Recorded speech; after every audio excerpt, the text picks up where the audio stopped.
Hello and welcome to Talking Points. I'm Dave Kelly, Director of Advanced Media Production at Cal State Long Beach. Today we're going to talk about gerontology and the concept of optimal aging. What is optimal aging and what's the formula for it? We'll discuss that. My guest today is Dr. Maria Claver. Dr. Claver is a professor and she is also the program director of the Gerontology Program here at Cal State Long Beach. Welcome, Maria, and thank you for joining us on Talking Points. Thank you for having me. Well, when we talk about optimal aging, a lot of times people only focus on two aspects of it, the two most important aspects that people think about, and those are maintaining mobility and also staving off dementia. While those are important issues to consider, it's not all there is to aging. There's a lot more to it. So what is the proper perspective that's all-encompassing that we should sort of undertake when we're talking about the aging process? So we use a lot of theory called the biopsychosocial perspective, just recognizing that we're not just about keeping our minds healthy or keeping our bodies healthy to move around, but that we're made up of mind, body, soul. So we're holistically concerned about being healthy in our longevity. So when we talk about healthy aging, one of the things that I know you've identified is social support, and that's really a critical factor in healthy aging. Why is social support so important? The research shows actually that having a social network is even more important than the food we eat, the exercise we get, whether or not we smoke. So having people around us that can support us has been shown to be the most important aspect of optimal aging. And it's more about if we feel that we have that support network. It's not the number of people, but the quality of those relationships. And a lot of people think that social support means a lot of visitors, a lot of time with visitors, getting out in the world and so on. But what if someone is an introvert and they like to have a lot of alone time? Is it still really important to have the social support? Absolutely. I am a member of the introvert club myself.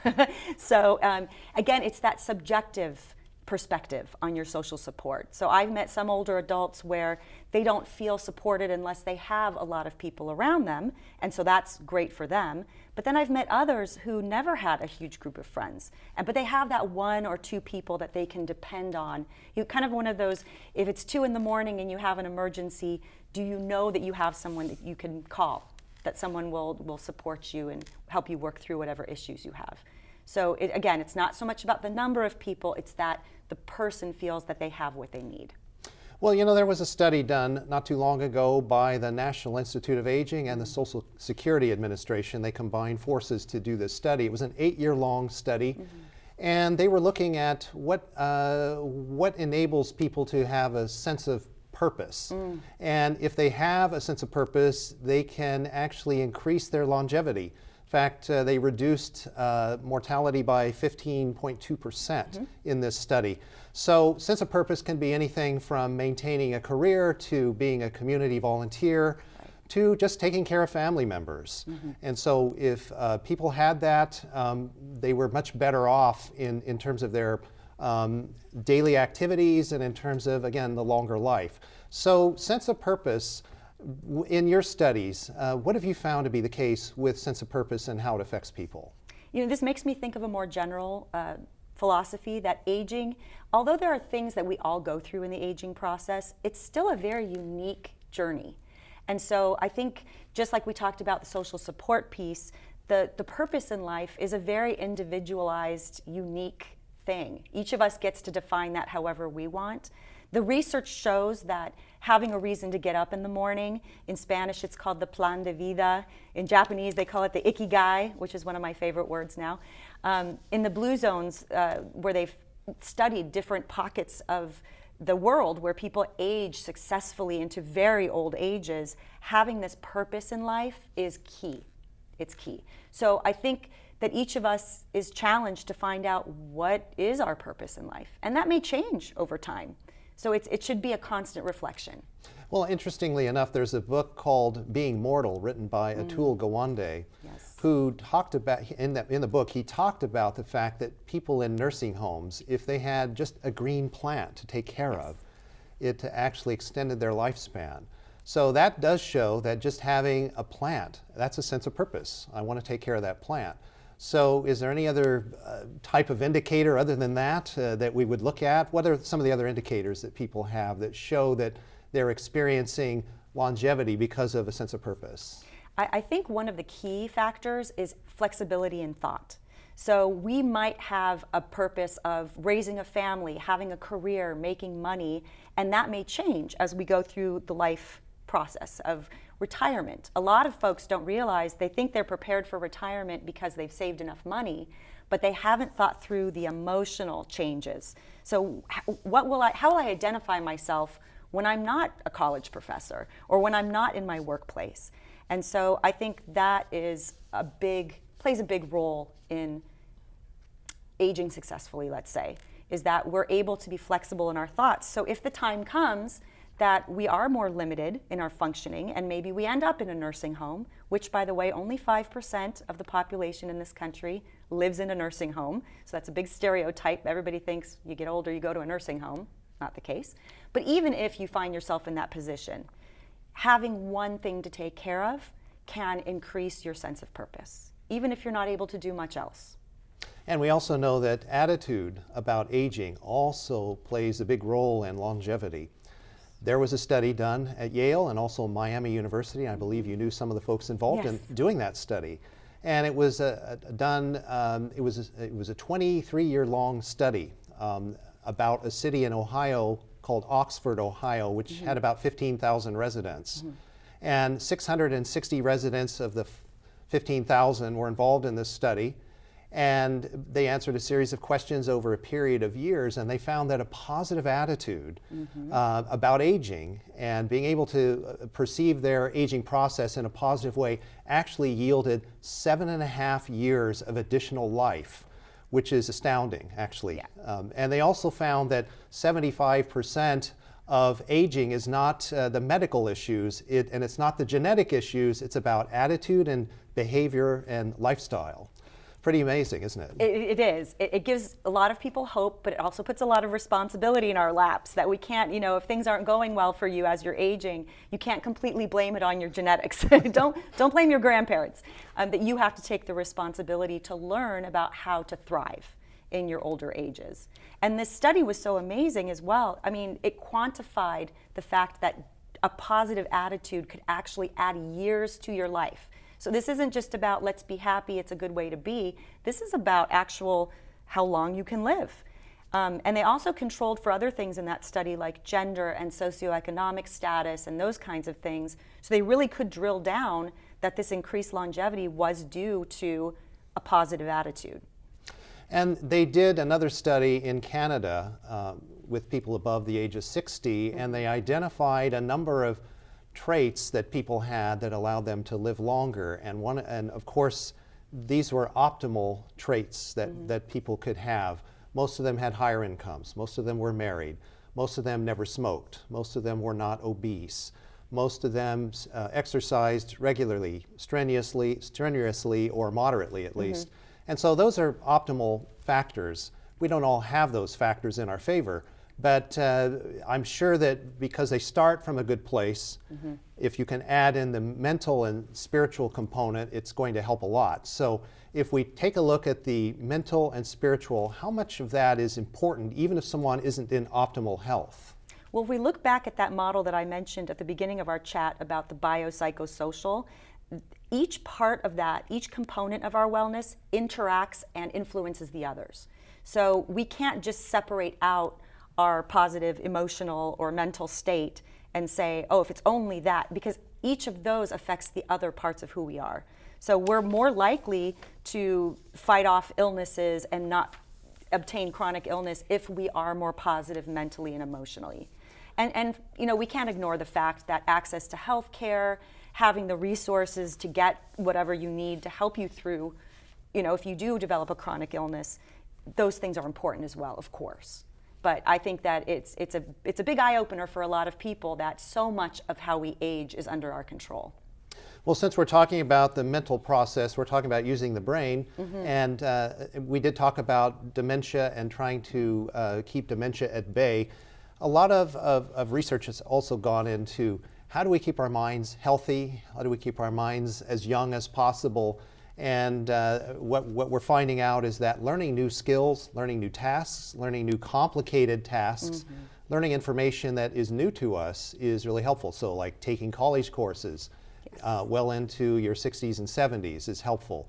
Learning a new sport could be very helpful because it requires the learning of new tasks. So with that being the case, why is it that learning new tasks or learning new things is so critical in helping the brain remain alive? Right. First, let me just say that I know that when I tell people what I do for a living and that I talk about aging, you know, a fair amount of people are like, oh boy, this is, you know, and I think dementia is a huge part of that people are afraid, is that an inevitable part of my life once I hit a certain age? And so it's really important to educate folks that dementia is not normal aging. It is a disease, and that it's not inevitable once you hit a certain age. Yes, the risks are high. The research has been doing so much progression into figuring out the why, but we really don't understand it completely. But what we do understand is that A, prevention is key, and B, like you said, creating new neural pathways. I always liken it to, you know, if the freeway's blocked, you kind of have a secondary route. You can figure out how to get around that blockage. The brain can do the same thing. And it's by doing things that are brand new, like taking a tango lesson or, you know, learning a new skill, that's what's going to create those pathways to get around should you have some sort of an injury or stroke or things like that. So there's a lot of research in the neural networks and how those neural pathways form. When you go to conferences to talk about aging, how much time is devoted to discussion about those neural pathways? I would say a fair amount, because again, we know that with the rapid increase of our aging population and looking at the statistics of what are people's chances of getting cognitive impairment, again, it's not normal, not everybody is going to go through that, but it's still in epidemic proportions, or will be.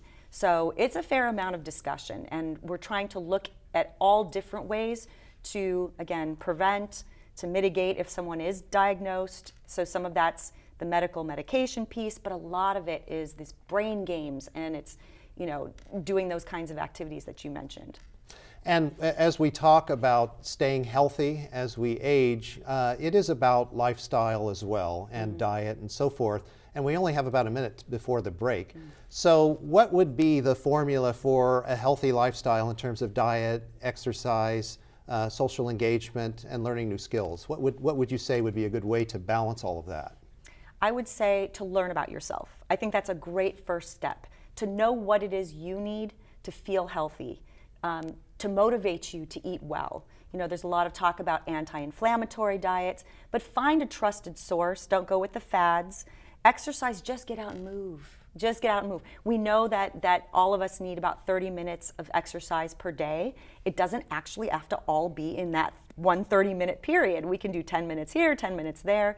So just find things that make you joyful, help you have a positive attitude, move, eat well, and surround yourself with people that bring you joy. I think that's kind of the magic potion right there.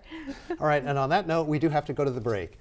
Stay with us. When we come back from the break, we'll talk about the Golden Girls, and actually a class about the Golden Girls. Stay tuned.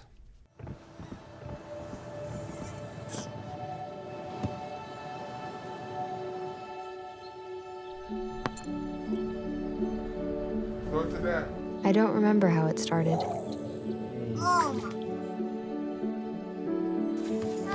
Our back and forth. Victory. Fumble. Repeat. It always came back. Dad! Okay, here we go, throw it! Yeah. You probably don't remember what you told me, That was perfect. but I heard every word. Nice.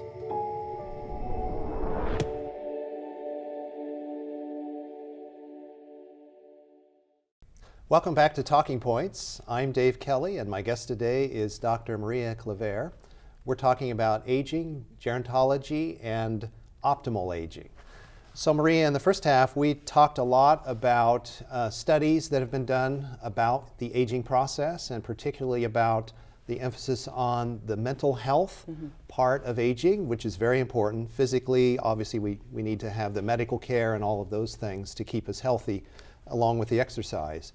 But it's also the social dynamic, as you mentioned several times in the first part. And there was a television show called The Golden Girls, which I mentioned right before we went to the break. Golden Girls was quite a phenomenon back in, was it the 1980s, I believe? Correct. The late 80s, early 90s. Right. And it is not only an iconic television program, but it's a lot of other things as well. One of the things it has morphed into is a annual conference. Tell us about the Golden Girls annual conference. I'm still coming off of that, that high from being there this last weekend.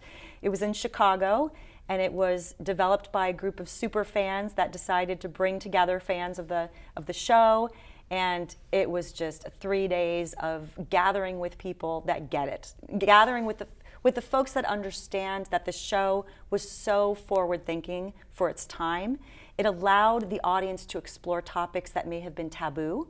It explored things like drug addiction, sexuality amongst older adults, care partnering, mother-daughter relationships. I mean, there's nothing, I don't think, in my field that we speak about that wasn't covered in the show. Mm-hmm.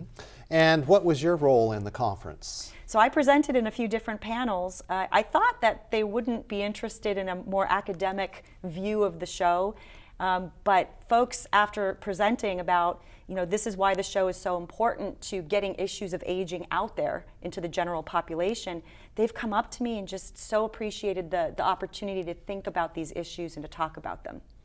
And I know that some people are not even aware of that program, particularly if they're under the age of 30 or under the age of 40, maybe perhaps. So tell us about the show. What was the essence of the show, the characters, and so forth? So the Golden Girls, there were 4 women who were over 50, although, sometimes they lied about their age on the show, which was part of the fun. But these women came together because they were either divorced or widowed. One of the women owned a home in Miami and would rent out rooms to just be able to pay her mortgage. And so the 4 women that ended up living together, there were 3 women and then one of the women's mothers. And it just shows how they go through life. And speaking of the importance of social support, they support each other through, again, every other topic that you could think of that applies to every one of us, really, as we go through the aging process. And you already mentioned the conference and some of the reasons why people are drawn to the conference because of the uniqueness of that program at that time. What stands out most to you about that program and the fact that it was so groundbreaking? I think the fact that it addressed these topics that weren't being spoken about, especially on television, but in a respectful way using humor. Sometimes it's tough to figure out how are you going to address things like death or addiction, or one of the episodes actually deals with the issue of HIV. One of the characters has a blood transfusion after a surgery, and then she gets a letter saying you may have been exposed. I mean, these are heavy topics, but the show always treated it with respect and brought the women together to support each other through it. And I think that's why the show still, how many years later, people, a lot of us talk about how we watch that show and it feels like a warm blanket. It feels like, these are our older family members and we're learning how they get through tough life situations as they get older. And so we could say that was commercial television at its best. Absolutely. I stand by that. Okay, and so you have taken that a step further, and you teach a course called, what's the name of the course? The course is called Women in Aging, Lessons from the Golden Girls. And what is involved in the course? What do you do in the course, and what do the students learn? So we actually watch an episode of the show at the beginning of each class session, and then I've matched each episode with whatever the topics are going to be of that day. And so again, we cover everything from menopause to HIV to addiction, sexuality. It really runs the gamut. The hard part about designing the class was narrowing it down to only 15 topics because we're in a 15-week semester. And what is the mix of students that take the course? The mix of students, I think, is one of the key factors in making the class a success. We've had men take the course. This semester I'm teaching it, and it's all women. And there's a special energy in the room when you have a group of women talking about issues that relate to us. The other thing that's really wonderful is it's a very intergenerational group of students. So my students in the class range from age early 20s to late 60s. Yeah. It's quite a range. It is. And what are the comments that you get and the feedback that you get about the course when it's all over? About half of the students have never heard of the show, so that the opportunity to introduce such a groundbreaking show to folks is a thrill. But they get it pretty quickly, that wow, we're able to talk about topics I would never bring up, with my family. So the biggest compliment for me is when a student says to me, after class, after we talked about this topic, I went home and asked my mom, what was your experience with menopause? That's such a compliment that students are thinking about this beyond our course meeting. Mm-hmm. And let's talk about the Golden Girls concept of these 4 elderly women living together. Has that influenced any other kinds of lifestyle adjustments in various communities? It actually has. There's a book called Golden Girls Homes, giving tips on how to, if you do happen to own your own home, what kind of contracts do you need to put together before you rent out to others? So we're seeing a lot more home sharing and a lot more intergenerational housing because, affordable housing on a fixed income is a very difficult situation for many older adults. And I know that we're still talking about it all these years later, so it obviously had a big impact. Let's talk about some other problems that we need to address in regard to the aging process. And one of the big problems is ageism. And tell us about ageism. How does ageism take place? How is it subtle in many ways, but still apparent? And what are the impacts of ageism on our society? I often say that ageism is one of the last acceptable isms.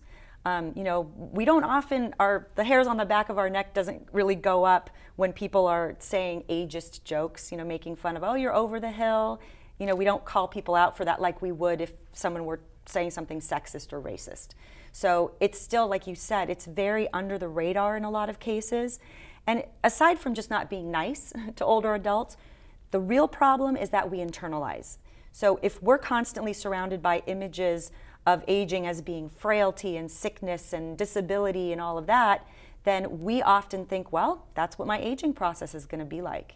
And we often get those messages at a very young age. So they're very deeply embedded by the time we get to the point where we're starting to age. Well, we're always aging, but when we get to the older ages, and that the research shows, including that article that you shared, the research shows that can impact us very, very negatively. And another example that people encounter all the time is when they go to buy a birthday card for someone. And typically you'll see all kinds of jokes aimed at ageism. And so is it just embedded in our culture now and we need to be more conscious and more mindful about what it is? I would agree with that completely. I think it's hidden, it's embedded, it's in commercials and greeting cards, images in magazines. The fortunate thing is that I think we're seeing a lot more positive images of aging. We can all think of examples of television shows or movies where we're seeing older women, older men who are portrayed in a very positive light. It's not happening quickly enough for me, but I think it's important to just stay conscious of the images that you're allowing to influence you. So I think it's up to all of us to just be a little more aware. Well, let's move on to another topic, and that is the topic of caregiving, which you like to refer to as care partnering. So what is the difference in distinction between caregiving and care partnering? Thank you for asking that. It's my personal mission to try to change. Words mean a lot, just like images do. The words we use really shape the discussion. And so a lot of people used to use caretaker and say, oh, no, those are the people that dig the graves and the grave sites. Caregiving is probably the most common term. I'm proposing that care partner is even more respectful of the role of the person receiving assistance. I think in my field as a gerontologist, as a social worker by training, that my goal is always to respect the integrity of a person regardless of how much or how little they can do for themselves. So I come from a strengths perspective. If all they can do is grunt yes or no, that's what we need to work for. Give a person the maximum amount of control over their own life. So for me, the term care partner insinuates that it's more of a partnership rather than I'm giving you all the care and you're taking all the care. So it's a relationship. It's not just one taking care of the other. There's a relationship and a bonding through that relationship that occurs. Right. And a lot of times we hear of the challenge of caregiving or care partnering, but there's so many beautiful positive factors that go along with that as well. So we don't want to ignore that. Well, let's talk about journaling or writing memoirs. If people have an inclination toward writing, do you encourage them to write down their thoughts and their memories and put together a collective memoir? Absolutely. In fact, in many of our courses here at Cal State Long Beach, one of the final papers is to find someone 65 years or older, kind of a random age, it's not by any purpose, but and to do a life review, to lead that person through a life review. We know that reminiscence and having the opportunity to just pause a moment and think about where have I come from? What are the things I've come through in life? It helps you kind of just settle yourself about where you are at this point in life. It's used a lot with older adults. It's also used quite often with folks that have a terminal illness. It gives them a structure of sorts to reflect upon where they've been, how far they've come, to make sense of things. And the important thing that we always tell students is don't correct the person. If you're happening to interview grandma and you know grandma never jumped out of a plane, but she's telling you about jumping out of a plane, first of all, how do you know that she never jumped out of a plane? And secondly, it's her story to tell. And so that's the key if you're ever thinking, I want to sit down with my older family member and help them through the process. Let them tell their story. Mm-hmm. We only have about a minute and a half left for this segment. So retirement. A lot of people always look forward to retirement by the age of 65. A lot of people are working much later than that, some out of necessity, some because they enjoy it or because it gives them that sense of purpose we talked about earlier. What is the current thinking about retirement and how it should be viewed in a person's aging process? Retirement. I remember when both of my parents retired. My mother could not wait. She was so happy to be retired. And with my father, I think that he's still kind of trying to figure out that whole purpose in life. So what now? What am I contributing to the world now? And I think that is probably the thing we don't talk about as much as we need to. We talk a lot about what do I need to do financially to prepare for this time in my life. And because we're living longer, if you think of 65 as the retirement age, that's a lot of years that you're still going to be going. We need to be thinking about how am I going to find my purpose now that my career portion of life is done. Mm-hmm. So maybe that means not retiring straight up. Maybe it means going to part-time or contributing by mentoring. So that needs to be part of the discussion. And Maria, unfortunately, we've run out of time. Oh, wow. But I want to thank you for being here today. Thank you. And thank you for joining us for this edition of Talking Points. Be sure to join us again soon for another episode. Until then, I'm Dave Kelly. Have a nice day.